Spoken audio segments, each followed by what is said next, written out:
여기 독일의 최고 병원에서 없어선 안 되는 존재, 수간호사로 일하고 있는 여성이 있습니다. 이 여성은 한국이 자신의 아버지를 죽인 것과 다름없다고 울부짖었다고 하는데요. 그러던 어느 날 한국에서 만든 믹스커피가 병원에 굴러다녀 마셨다가 많은 사람들을 살리게 되었다고 합니다. 심지어 그 커피가 구렁텅이로 빠지고 있던 자신의 인생마저 구했다고 하는데요. 도대체 독일의 병원에서 무슨 일이 있었길래 그토록 한국을 증오했던 그녀를 바뀌게 만든 것일까요? 바로 사연 들어보겠습니다. 안녕하세요. 저는 베를린 샤리테 병원 중환자실의 수간호사 마리아 바이어입니다. 34년간의 제 인생에서 지난 1년은 그야말로 터닝포인트였어요. 제가 알던 모든 것이, 제가 믿던 모든 가치가 완전히 뒤바뀌었거든요. 사실 저는 완벽한 독일식 의료 시스템을 자부하던 사람이었어요. 효율성과 정확성, 그것만이 최고의 가치라고 믿었죠. 다른 나라의 의료 문화? 특히 아시아의 그것은 이해할 수 없었어요. 너무 감정적이고 비효율적이라고 생각했으니까요. 하지만 그날 이후 모든 게 바뀌었어요. 제 인생에서 가장 어두운 순간, 가장 절망적이었던 그때, 뜻밖의 장소에서 찾은 위로가 저를 완전히 다른 사람으로 만들어버렸거든요. 지금은 동료들이 농담처럼 말해요. 한국 아니면 못 사는 몸이 되어버렸다고요. 하지만 저는 웃으며 대답합니다. 한 번만 경험해보세요. 당신의 생각도 바뀔 테니까요. 간호사가 된 건 동생 루카스 때문이었어요. 13살의 어린 나이에 백혈병으로 떠난 동생을 생각하면 지금도 마음이 아프지만 그때 우리 곁을 지켜준 간호사들이 없었다면 마지막조차 이렇게 따뜻하게 기억하지 못했을 거예요. 특히 아이셀 간호사는 제게 롤모델이 되었죠. 터키계 독일인이었던 그녀는 문화적 차이를 뛰어넘어 우리 가족에게 진정한 위로가 되어주었거든요. 그래서 저는 샤리테 병원 중환자실의 수간호사가 되었습니다. 마리아 바이어, 34살에 제가 이곳에서 일한 지도 벌써 5년이 넘었네요. 그때가 2020년 3월이었어요. 베를린의 봄은 항상 쌀쌀한데 그 해는 유독 더 추웠던 것 같아요. 코로나19가 유럽을 강타했다는 뉴스가 연일 들려왔죠. 이탈리아의 의료 시스템이 무너졌다는 소식에 우리도 바짝 긴장했어요. 하지만 실제로 그 파도가 베를린까지 밀려올 거라고는 적어도 그때까지는 아무도 진지하게 생각하지 않았던 것 같아요. 첫 번째 코로나 환자가 중환자실에 실려왔을 때 왠지 모를 두려움이 밀려왔어요. 그분이 루카스처럼 힘겹게 숨을 쉬는 모습을 보니 20년 전 기억이 한순간에 떠올랐거든요. 하지만 전 이제 간호사였고 누군가의 마지막 희망이 되어야 했죠. 보호구를 착용하는 데만 20분이 걸렸어요. 처음 써보는 전신 보호복에 두 겹의 장갑, 고글까지. 숨쉬기도 힘들었지만 그게 시작에 불과하다는 건 몰랐습니다. 그러다 새로운 동료를 만났어요. 한국인 간호사 지수였죠. 지수는 독일어도 유창했고 무엇보다 코로나 대응 경험이 있었어요. 한국에서 이미 첫 대유행을 겪었다고 하더라고요. 처음엔 그저 부러웠어요. 침착하게 환자를 대하는 모습이, 보호구를 능숙하게 다루는 손놀림이. 마리아, 이거 한번 드셔보세요. 어느 날 지수가 건넨 게 믹스커피였어요. 처음엔 좀 의아했죠. 독일에서 인스턴트 커피는 그다지 환영받지 않거든요. 하지만 12시간 쉴 새 없는 근무 중에 보호구를 벗지 않고도 빨대로 마실 수 있는 커피는 생각보다 훨씬 유용했습니다. 격리가 시작된 건 그로부터 일주일 후였어요. 중환자실 환자 중 한 명이 양성 판정을 받았거든요. 접촉자였던 저희 팀은 모두 자가격리에 들어갔습니다.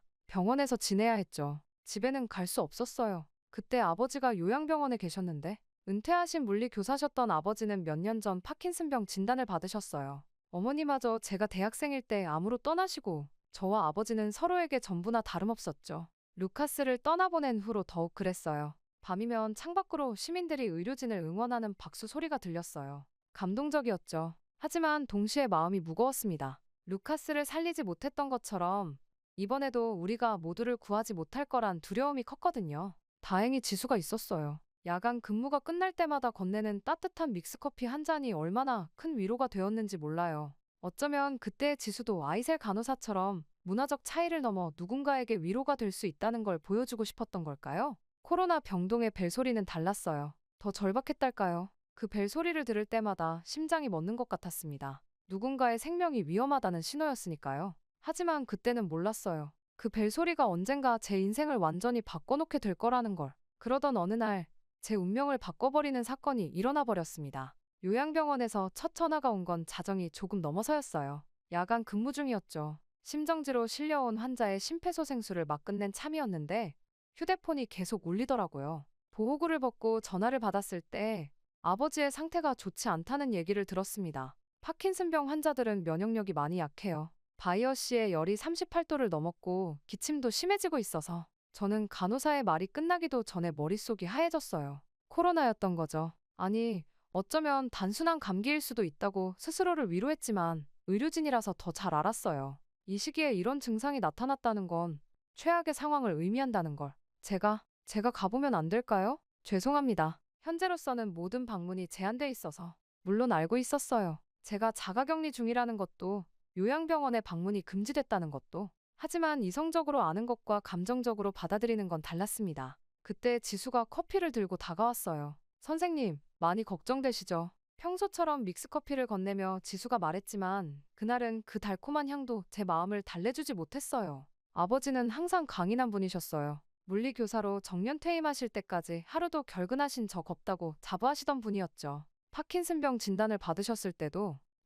이 정도는 견딜 만하다 며 웃으셨어요. 루카스가 떠난 후 어머니마저 잃었을 때 저를 붙잡아 주신 분이었는데 그렇게 다음 날부터 악몽 같은 나날이 시작됐습니다. 환자 치료와 아버지 걱정 사이에서 시간이 멈춘 것 같았어요. 2시간마다 한 번씩 요양병원에 전화했죠. 처음에는 간호사들이 친절하게 상태를 설명해 주셨어요. 하지만 상태는 계속 나빠졌고 결국 고열로 인한 선망 증세까지 보이기 시작했다고 해요. 또 코로나가 독일에 급습하면서 많은 사람들의 면역력이 약해졌습니다. 아버지 같은 병을 앓고 있는 환자들은 더욱 조심해야 했죠. 중국 같은 아시아에서 시작된 코로나가 정말 미웠습니다. 아버지가 위험에 노출되는 일도, 제가 이렇게 모든 걸 포기하고 살인적인 업무량을 감당해야 하는 것도 모두 코로나 때문이었으니까요. 그래서 중국이나 한국 같은 나라들이 미웠습니다. 하지만 현실을 해결해야 했고 저는 마음을 추스르며 아버지께 화상 통화를 걸었어요. 아버지, 저예요. 마리아. 화상 통화로나마 아버지 얼굴을 볼 수 있었지만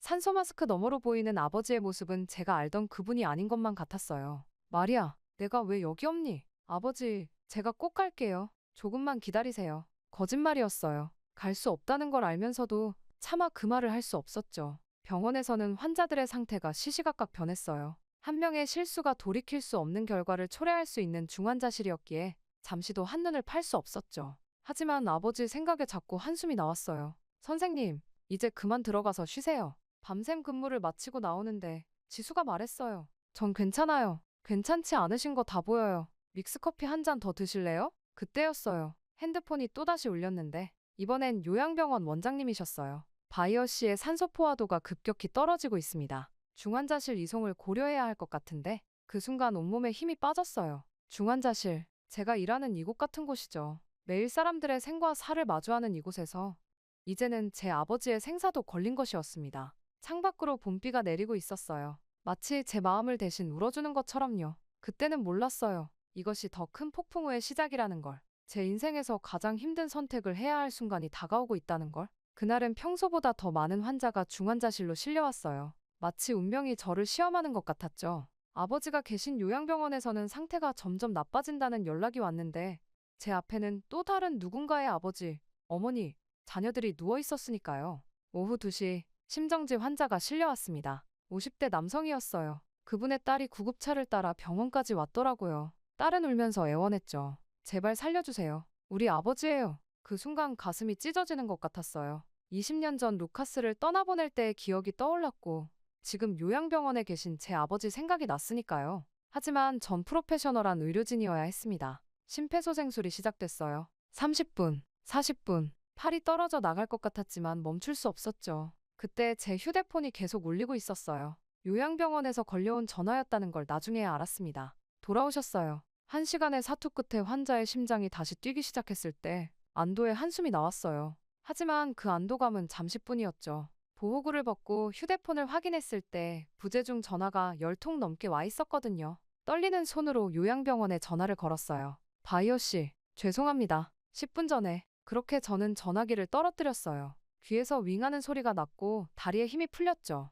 지수가 달려와 저를 부축했지만 그 순간 전 아무것도 느낄 수 없었어요. 아니에요. 아니라고요. 중얼거리며 병원 옥상으로 올라갔어요. 차가운 봄바람이 얼굴을 때렸지만 그 통증조차 무뎌진 것 같았죠. 왜 나는 다른 사람의 아버지는 살리면서 우리 아버지의 마지막 순간에는 처음으로 제가 선택한 이 직업을 원망하게 되었습니다. 다른 환자를 살렸다고 좋아하던 그 시간에 아버지는 죽어가고 계셨어요. 늘 자부심을 가졌던 이 병원이, 이 사명이 저주스럽게 느껴졌죠. 루카스를 살리지 못했을 때도 이렇진 않았어요. 그때는 최선을 다했다고, 할 수 있는 건 다 했다고 스스로를 위로할 수 있었는데, 아버지, 미안해요. 제가 있었어야 했는데, 딸이 곁에 있었어야 했는데, 그 순간 울음이 터져 나왔어요. 어떤 절망, 어떤 상실감도 이렇게 크진 않았던 것 같아요. 마지막 순간에 아버지 곁을 지키지 못했다는 죄책감, 다른 환자를 살리느라 아버지의 임종도 지키지 못했다는 자책감이 저를 무너뜨렸습니다. 여기 계셨군요.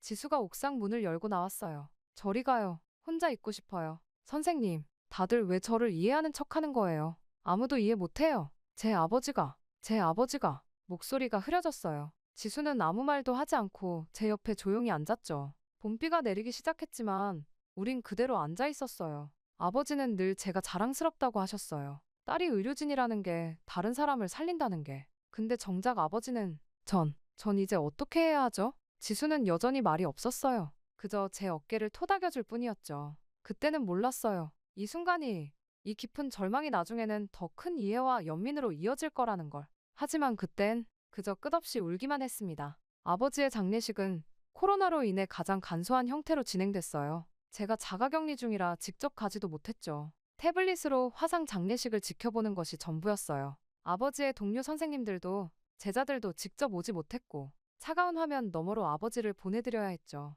그날 밤, 전 당직실에서 혼자 술을 마셨어요. 원래는 병원에서 절대 금지된 일이지만 더 이상 잃을 것도 없다는 생각이 들었나 봐요. 소독용 알코올의 냄새가 진동하는 병원에서 소주 한 병이 그렇게 서러울 수가 없었어요. 선생님, 지수가 노크도 없이 들어왔어요. 제 모습을 보고 놀란 기색이 역력했지만 말리지는 않더라고요. 여기, 드세요. 믹스커피를 내밀며 지수가 말했어요. 지금 장난해요? 제가 이런 상황에서 그걸 마시길 바라는 거예요? 신경질적으로 말했는데도 지수는 묵묵히 제 앞에 커피를 놓았어요. 우리 할머니가 돌아가셨을 때 저도 이렇게 혼자 있었어요. 지수가 조용히 말을 이어갔어요. 한국에서 코로나가 한창일 때였거든요. 할머니가 위독하다는 연락을 받고도 갈 수가 없었어요. 격리병동에서 근무 중이었거든요. 처음 들어보는 이야기였어요. 늘 밝게 웃던 지수에게 이런 아픔이 있었다니. 그때 한 환자분이 저에게 믹스커피를 건네주셨어요. 그분도 할머니를 코로나로 잃으신 분이었거든요. 그때 그 커피 한 잔이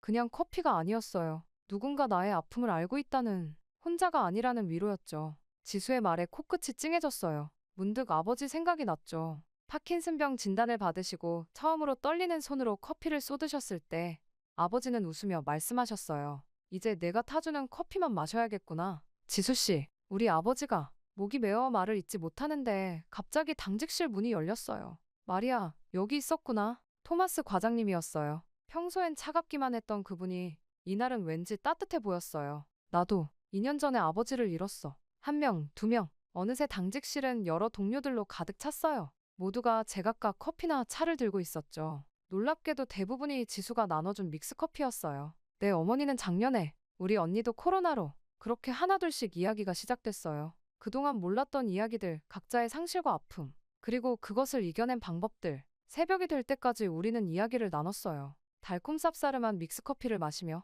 마리아, 당신은 혼자가 아니야. 토마스 과장님이 말했어요. 우리 모두가 당신의 아버지를 기억할게. 그제서야 깨달았어요. 제가 얼마나 좋은 동료들에게 둘러싸여 있었는지, 각자의 방식으로 저를 위로하고 있었다는 걸. 고마워요. 모두들. 눈물이 났지만 이번엔 조금 달랐어요. 처음으로 혼자가 아니라는 생각이 들었거든요. 창밖으로 동이 터오고 있었어요. 새로운 하루가 시작되는 것처럼 제 마음속에도 무언가가 조금씩 밝아오는 것 같았습니다. 그렇게 흐르지 않을 것만 같던 시간이 흘렀고 아버지가 돌아가신 지 일주일이 지났어요. 그날도 평소처럼 야간 근무를 마치고 피곤한 발걸음을 옥상으로 향했죠. 해 뜨기 전 옥상에서 마시는 커피가 일상이 된 지 오래였으니까요. 하지만 옥상 문을 열자마자 걸음이 멈췄어요. 이게 무슨, 옥상 한켠에 작은 공간이 마련되어 있었어요. 독일 전통 추모식에 쓰이는 검은 리본이 달린 촛대들이 반원을 그리며 놓여 있었고 그 가운데에는 아버지의 사진이 놓여 있었어요.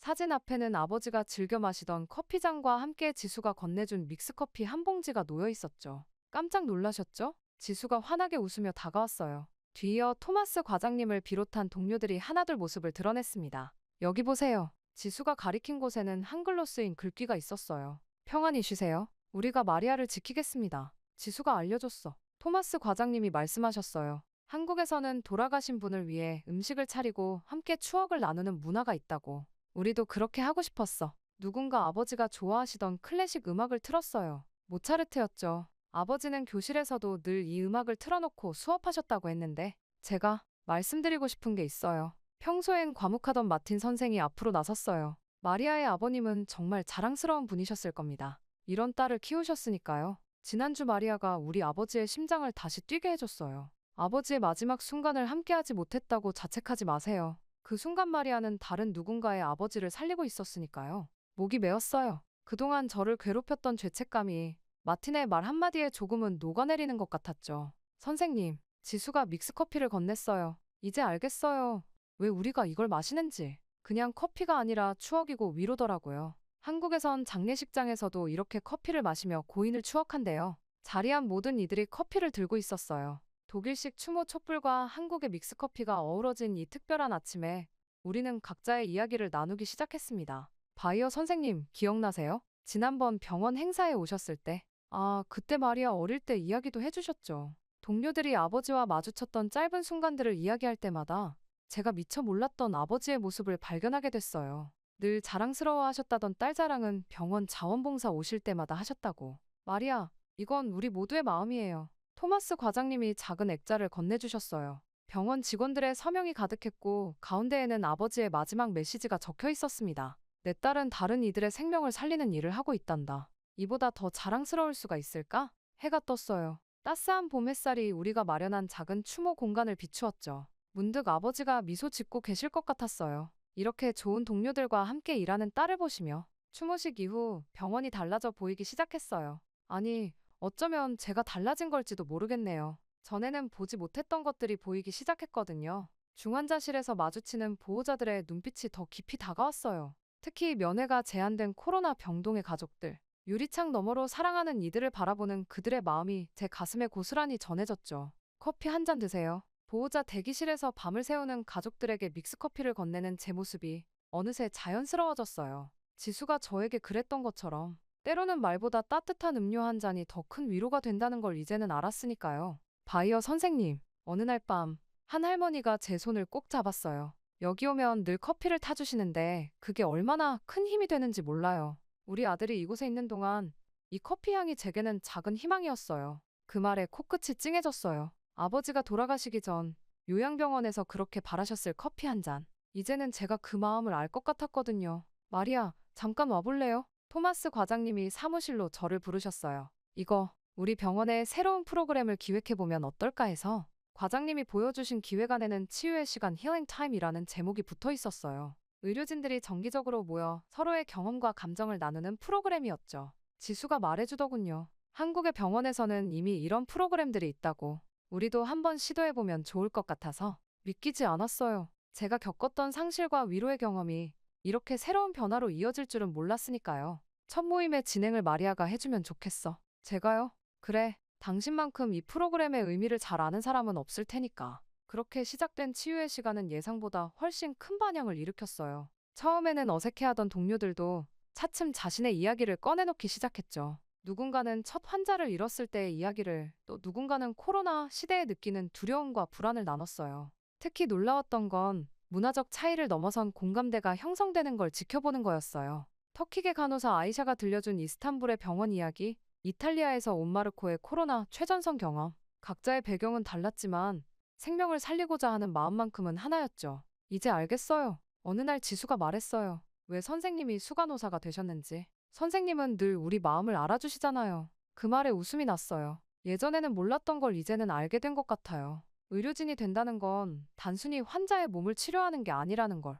때로는 서로의 마음을 어루만지는 일이라는 걸. 마리아, 이거 드세요. 퇴근길에 마틴이 건넨 건 익숙한 믹스커피였어요. 이제는 병원 곳곳에서 이 달달한 향을 맡을 수 있게 됐죠. 고마워요, 마틴. 커피를 받아들며 생각했어요. 아버지가 계셨다면 뭐라고 하셨을까? 아마도 환하게 웃으시며 이렇게 말씀하셨을 것 같아요. 우리 마리아, 이제야 진짜 의료인이 된 것 같구나. 바이어 선생님, 잠시 시간 되세요? 그러던 어느 날 응급실에서 일하는 율리아가 저를 찾아왔어요. 우리도 커피 타임을 도입하고 싶은데 중환자실은 어떻게 운영하시는지 여쭤보고 싶어서요. 그렇게 시작된 변화는 놀라웠어요. 각 부서마다 15분씩 돌아가며 갖는 커피 타임. 처음에는 효율성을 걱정하는 목소리도 있었죠. 하지만 결과는 정반대였어요. 이상해요, 마리아. 토마스 과장님이 데이터를 보며 말씀하셨어요. 커피 타임을 도입한 후로 오히려 의료 사고율이 12% 감소했어요. 환자 만족도도 눈에 띄게 올랐고요. 비결은 생각보다 단순했어요.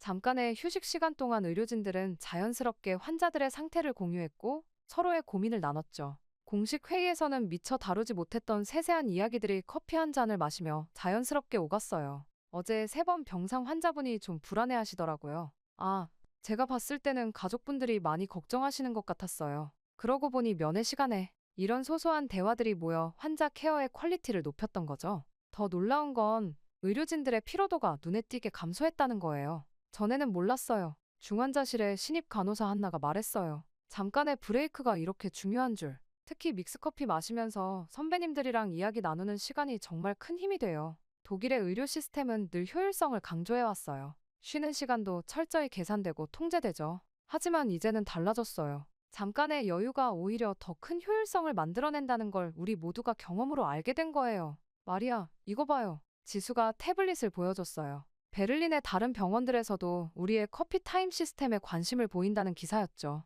독일의 엄격한 의료 문화에 한국의 정서를 더하다. 기사 제목을 보며 웃음이 났어요. 아버지가 생전에 늘 하시던 말씀이 떠올랐거든요. 때론 가장 단순한 것이 가장 혁신적일 수 있단다. 실제로 우리 병원의 변화는 수치로도 나타났어요. 의료진의 이직률이 감소했고 특히 야간 근무자들의 만족도가 크게 올랐죠. 보호자들의 평가도 달라졌어요. 이 병원은 달라요. 의사 선생님들이, 간호사님들이 뭔가 더 인간적이에요. 한 보호자분의 말씀이 특히 기억에 남네요. 어느 날 밤 중환자실 창가에 서서 생각했어요. 아버지를 떠나보낸 그날 제가 느꼈던 절망과 분노가 이렇게 새로운 희망이 되어 돌아올 줄은 몰랐다고요. 창밖으로 보이는 달빛이 참 따뜻해 보였어요. 마치 아버지의 미소 같았달까요? 마리아, 회의 시작해요. 지수의 목소리에 깊어진 생각을 털어냈어요. 이제는 제가 직접 만든 믹스커피를 들고 새로운 하루를 시작할 시간이었으니까요. 그러던 어느 날 밤 평소처럼 보호자 대기실을 돌다가 한 여학생이 눈에 띄었어요.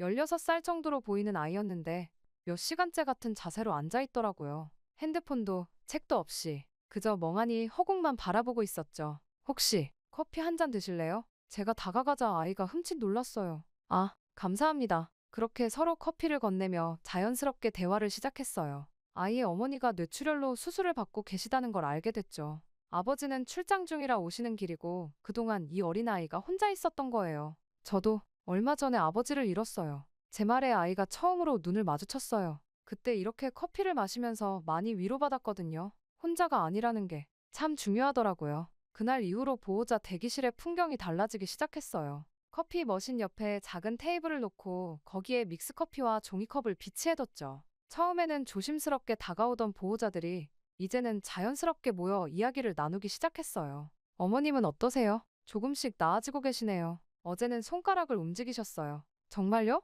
다행이네요. 같은 처지의 사람들끼리 나누는 위로는 특별했어요. 의료진이 해줄 수 있는 위로와는 또 다른, 그들만이 완벽하게 이해할 수 있는 감정들이 오가는 거죠. 바이어 선생님, 어느 날 마틴이 찾아왔어요. 환자분 상태가 많이 위급한데 제가 어떻게 설명해야 할지 모르겠어요. 마틴은 신경과 전문이었지만 가족들에게 나쁜 소식을 전하는 건 여전히 어려워했죠. 같이 가볼까요? 보호자분께 상황을 설명하는 동안 저는 조용히 커피를 탔어요. 마틴의 설명이 끝나고 보호자분이 충격과 슬픔으로 말을 잃었을 때 그 따뜻한 한 잔이 작은 위로가 됐죠. 선생님, 우리 엄마가 의식이 없어도 이 커피 향은 맡으실 수 있을까요? 그 질문에 마틴과 저는 서로를 바라봤어요. 잠시 후 마틴이 대답했죠. 네, 분명 느끼실 수 있을 거예요. 우리가 옆에 있다는 걸 이 향으로 알게 되실 거예요.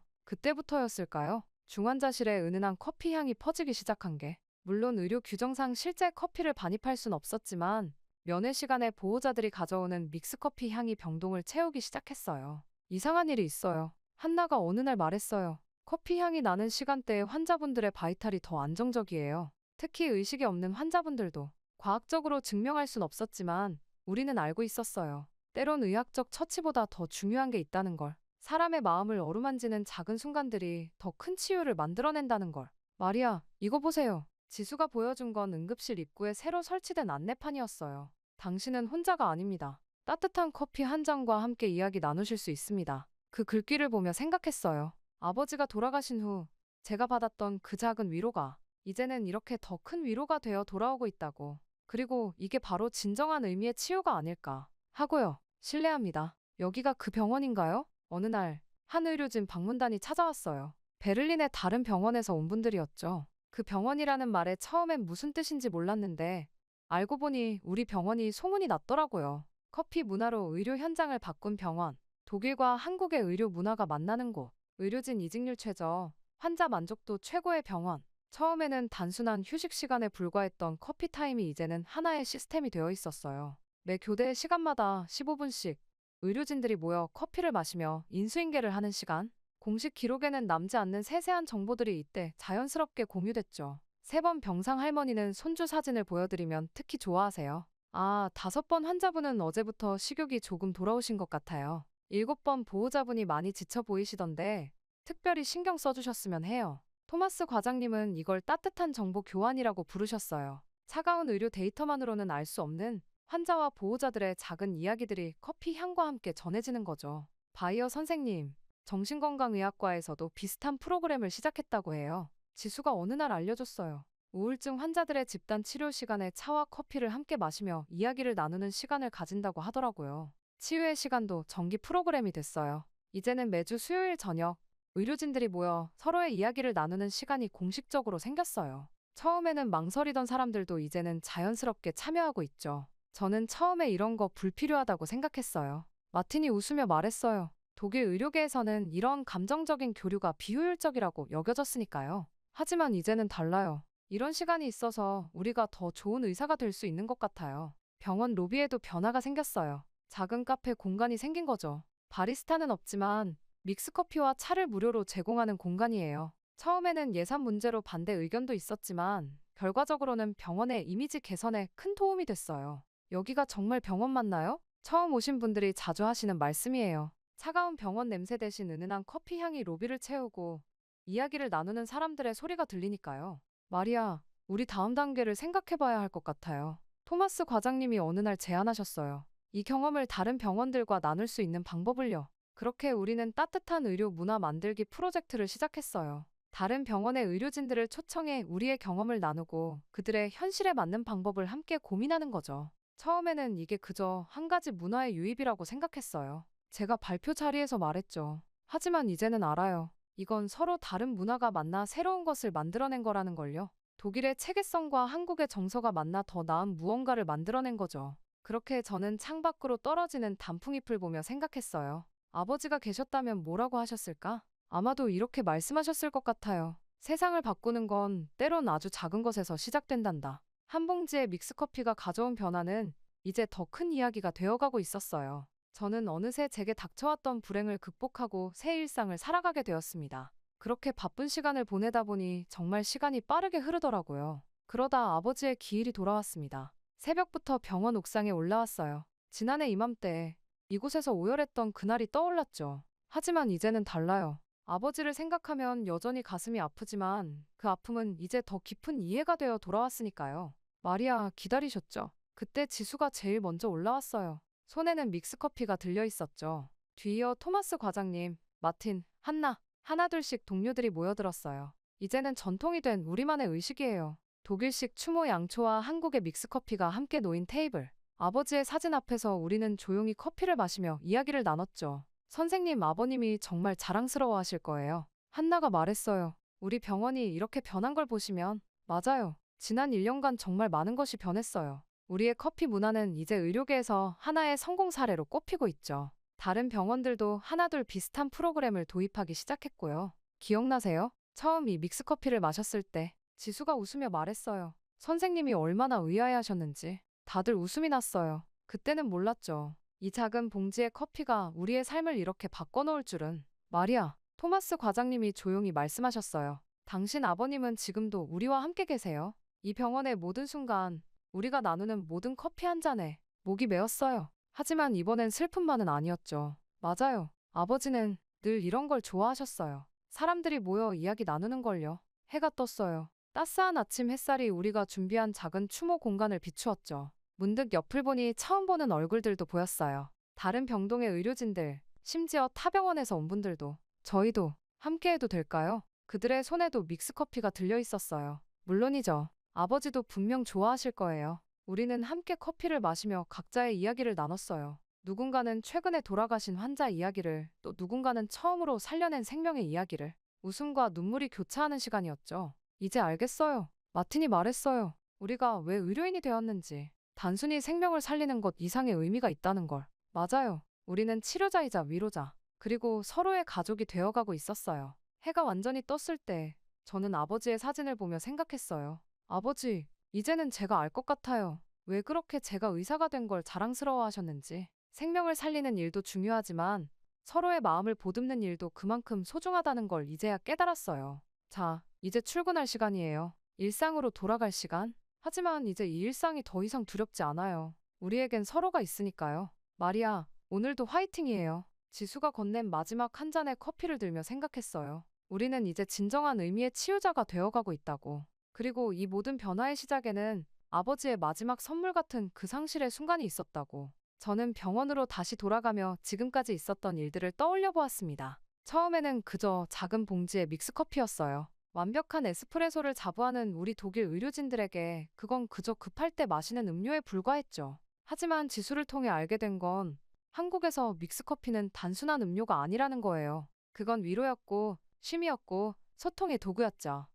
장례식장에서도 병원에서도 힘든 순간에 누군가 건네는 믹스커피 한 잔은 당신 곁에 있어요 라는 무언의 메시지였다고 해요. 우리 독일의 의료 시스템은 완벽한 효율성을 추구해왔어요. 하지만 그 과정에서 잃어버린 것도 있었죠. 환자의 마음을 어루만지는 법, 보호자의 불안을 달래주는 법, 그리고 무엇보다 의료진들이 서로를 보듬는 법을. 지수가 들려준 한국 의료진들의 이야기는 놀라웠어요. 밤샘 근무 중에 서로 작은 간식을 나누고 힘든 순간에 커피 한 잔으로 위로를 건네고 환자의 작은 변화까지 세세하게 공유하는 문화. 그들은 효율성 속에서도 따뜻함을 잃지 않았더라고요. 아버지를 떠나보낸 후 제가 다시 일어설 수 있었던 것도 이 한국식 위로 덕분이었어요. 말로 건네는 위로가 아닌 작은 커피 한 잔에 담긴 진심. 그리고 그 작은 위로가 모여 우리 병원 전체의 문화가 된 거예요. 이제는 알 것 같아요. 왜 우리 병원이 변화할 수 있었는지. 한국의 정서와 독일의 체계성이 만나 새로운 가능성을 만들어냈던 거예요. 때론 가장 먼 곳에서 온 위로가 가장 필요한 해답이 될 수 있다는 걸 배웠습니다.